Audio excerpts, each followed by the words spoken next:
하나님의 말씀은 누가복음 7장 36절에서 43절에 있는 말씀입니다.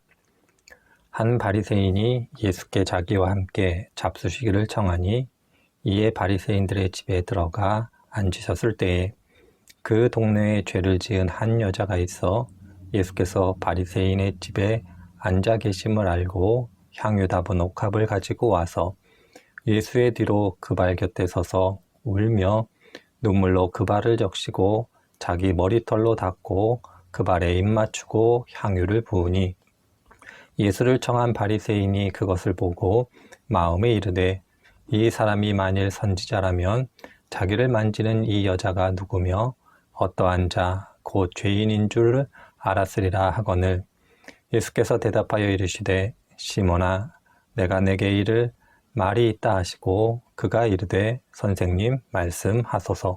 이르시되 빚주는 사람에게 빚진 자가 둘이 있어 하나는 500데나리온을 졌고 하나는 50데나리온을 졌는데 갚을 것이 없으므로 둘 다 탕감하여 주었으니 둘 중에 누가 그를 더 사랑하겠느냐. 시몬이 대답하여 이르되 내 생각에는 많이 탕감을 받은 자니이다. 이르시되 내 판단이 옳다 하시고. 아멘. 오늘 함께 읽은 말씀은 한 여인이 예수님의 발에 향유를 부은 사건입니다. 이 말씀 가운데 저희는 몇 가지 신앙의 교훈을 발견하게 됩니다. 그 신앙의 교훈을 살펴보면 다음과 같습니다. 첫 번째로 생각해 볼 것이 있다면 그것은 바로 하나님의 본성과 관련된 문제입니다. 피조물인 인간이 하나님을 이해하는 방식은 다양하고 설명하는 방식 또한 다양할 겁니다. 그럼에도 불구하고 성경은 하나님을 가르쳐 사랑이다라고 우리들에게 말해주고 있습니다. 하나님을 여러 가지로 설명할 수 있고 이해할 수 있음에도 불구하고 한마디로 요약하면 하나님은 사랑이라는 겁니다. 이것이 우리에게 중요한 이유는 다른 데 있는 것이 아니라 하나님이 사랑이시기 때문에 인간들을 용서하시고 용납하신다라는 것을 우리들에게 가르쳐주고 있기 때문에 그러합니다.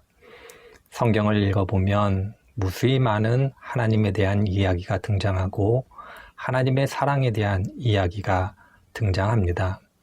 그 많은 이야기 중에 저희들이 감동을 받는 이야기가 있다라면 그 중에 하나를 예로 들자라면 잃어버린 아들을 찾는 아버지의 비유일 것입니다. 이 비유를 굳이 설명드리지 않는다 할지라도 내용은 다 아시리라 생각이 들어집니다.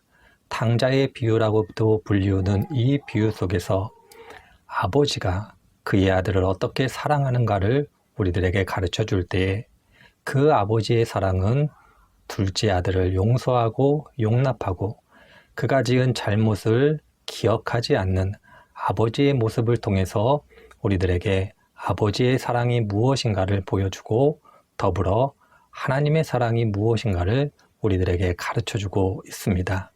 그러할 때 하나님의 사랑이라는 것은 어찌 생각해 보면 용서하는 사랑, 받아들이고 용납하고 이해하는 사랑이라 말씀드릴 수 있습니다. 오늘 본문에 있는 말씀은 다른 것을 의미하는 것이 아니라 먼저 우리들에게 이 하나님의 사랑이 무엇인가를 가르쳐주고 있다 말씀드릴 수 있습니다.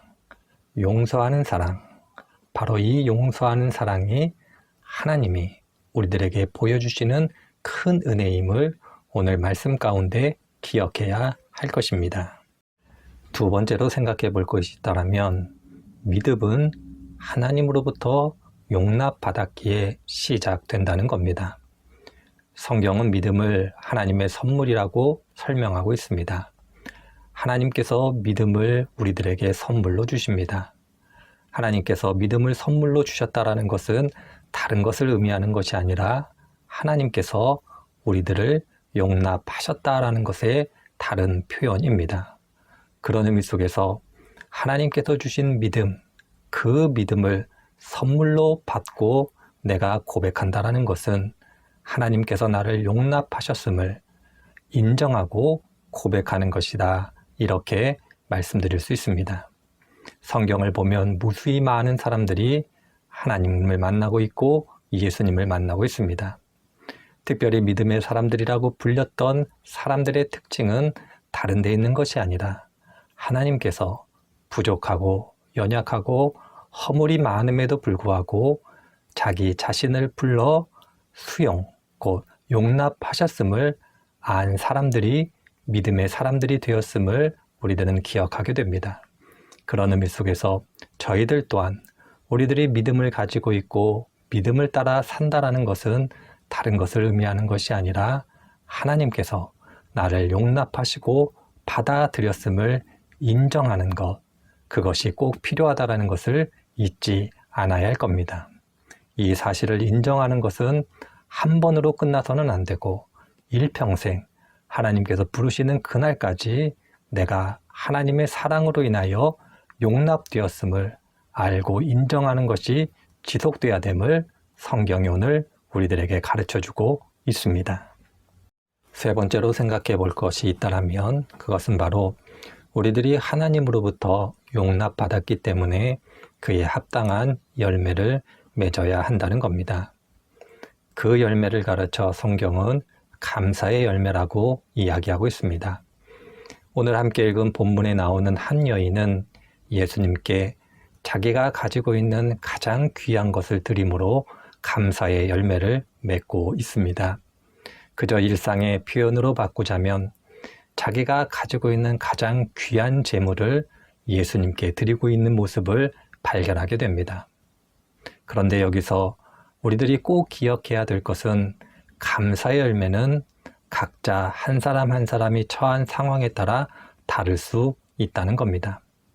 오늘 여인은 자기가 가지고 있는 가장 귀한 재물을 예수님께 드리고 있습니다마는 누군가는 자기 자신의 자리 속에서 타인을 용서함으로 감사의 열매를 맺을 수도 있을 겁니다. 혹은 자신의 재능을 다하여 하나님께 봉사함으로 감사의 열매를 맺을 수도 있을 겁니다. 누군가는 열심히 복음을 전파함으로 감사의 열매를 맺을 수도 있을 겁니다. 중요한 것은 성경이 이야기하는 감사의 열매라는 것은 어느 특정한 것을 의미하는 것이 아니라 궁극적으로 하나님을 높이고 하나님께서 기뻐하시는 일을 이루어내는 바로 그것을 감사의 열매라고 이야기하고 있음을 잊지 말아야 할 것입니다. 그런 의미 속에서 우리들이 용납받았기 때문에 하나님으로부터 용서받았기 때문에 우리들의 삶 가운데 이루어야 될 열매는 각자 다를 수 있겠습니다마는 궁극적으로 그것이 하나님의 영광과 하나님의 나라를 위한 것, 그리고 하나님께서 귀하게 여기시는 다른 사람을 위한 것이다라면 그 모든 것은 감사의 열매가 될 수 있다는 것을 기억하시는 한 분 한 분들이 되어야 할 것입니다. 그런 의미 속에서 오늘 말씀이 주시는 의미, 그 의미를 마음속에 깊이 간직하시는 복된 분들 되시기를 주의 이름으로 축원을 드립니다. 오늘도 귀한 말씀 주시니 감사드립니다. 성도님들 한 분 한 분들의 삶의 자리 가운데 하나님께서 은혜 주시고 복 주시는 귀한 성도님들이 되게 하여 주옵소서. 감사드리며 예수님의 이름으로 기도드립니다. 아멘.